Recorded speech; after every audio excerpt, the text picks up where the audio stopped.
வாழ்க வளமுடன்.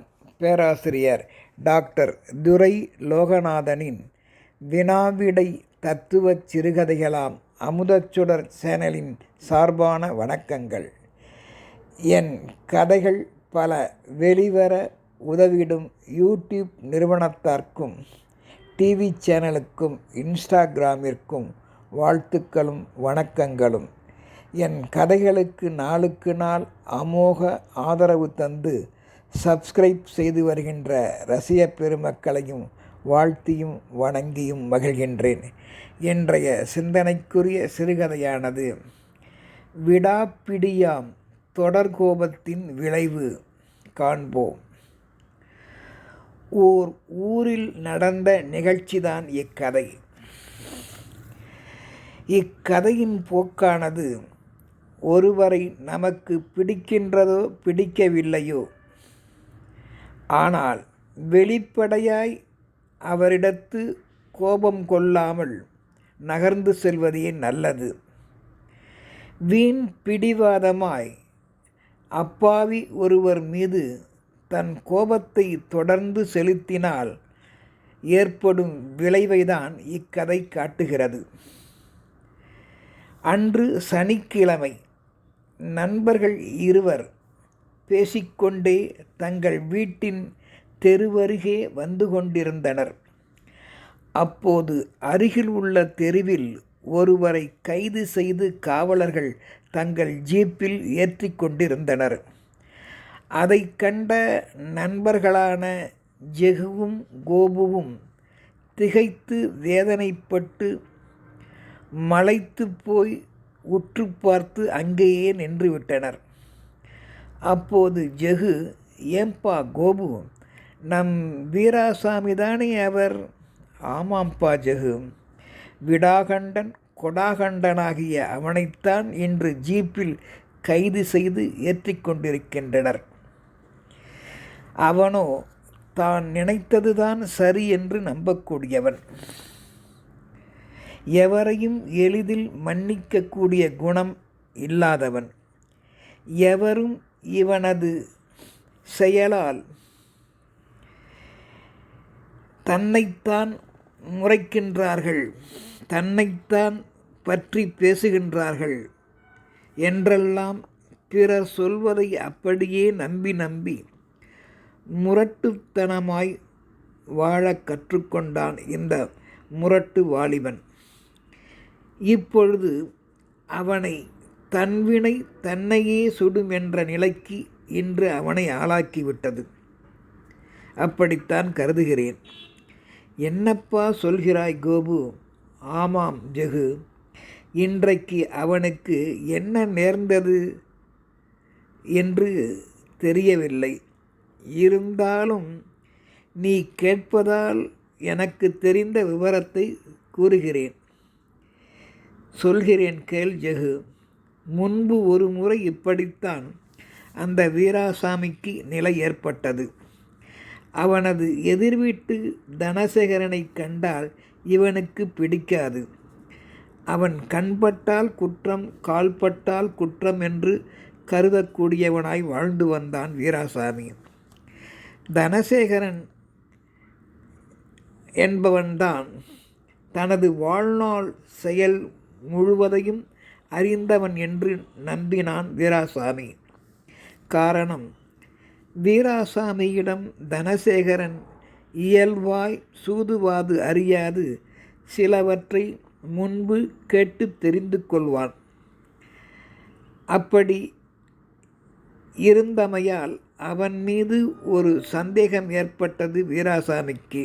அவனை நினைத்து வீராசாமியின் தகாத லீலைகளை பிறர் அவனிடம் கண்டு கேட்டால் அதுகூட தனசேகரனால்தான் இந்த இரகசியம் வெளிப்பட்டு விட்டது என்று நம்பி அவனை ஏறிட்டு பார்க்கும் போதெல்லாம் கோபம் கொண்டு அவனை ஒரு எதிரியாகவே எதிரில் வரும்போதெல்லாம் நினைத்து வாழ்ந்து கொண்டிருந்தான்.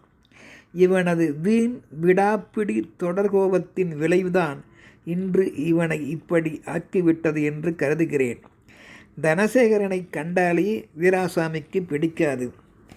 மேலும் ஒரு முறை வீராசாமி தன் உறவினருடன் கம்பீரமாய் கடைவீதியில் சென்று திரும்பிக் கொண்டிருந்தான்.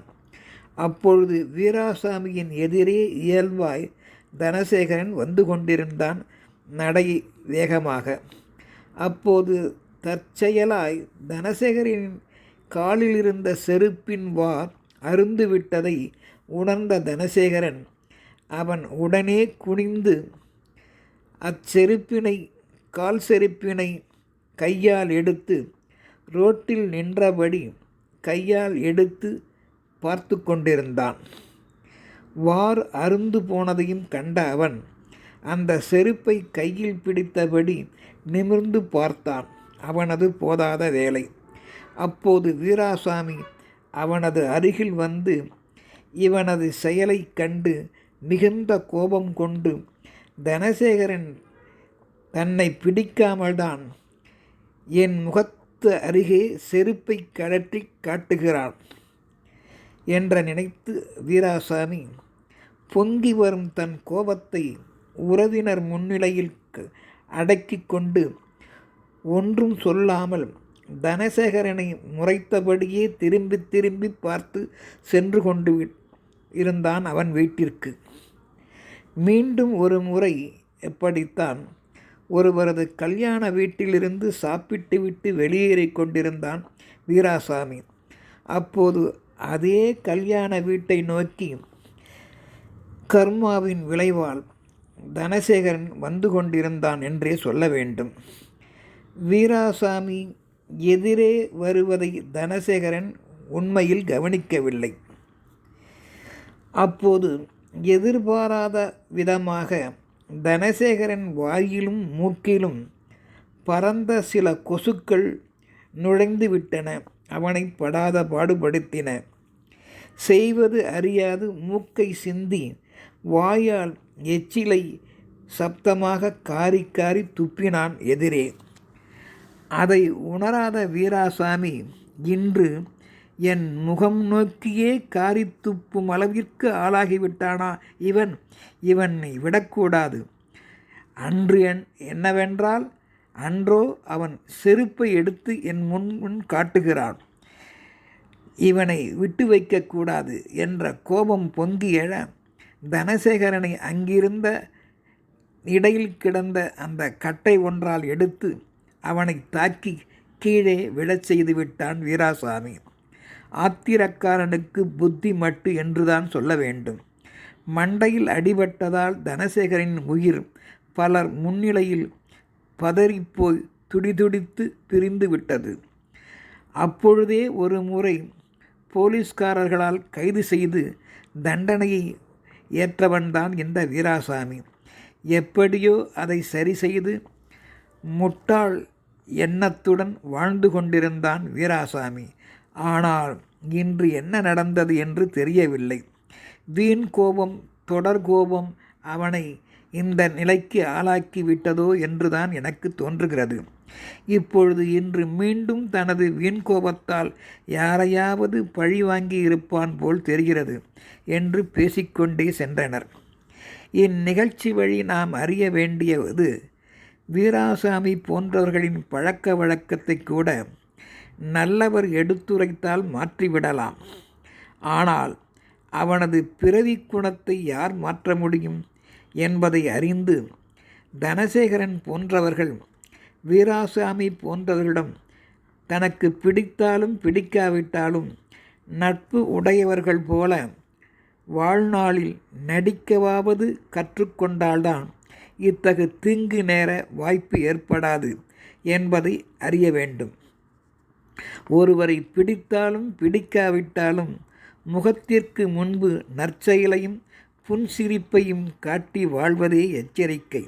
காரணம், வாழ்க்கையே ஒரு நாடக மேடைதானே. நாம் அனைவரும் நடிகர்கள்தானே. நல்லவற்றிற்காக நடிப்பதில் தவறில்லை. வாழ்த்துக்கள்.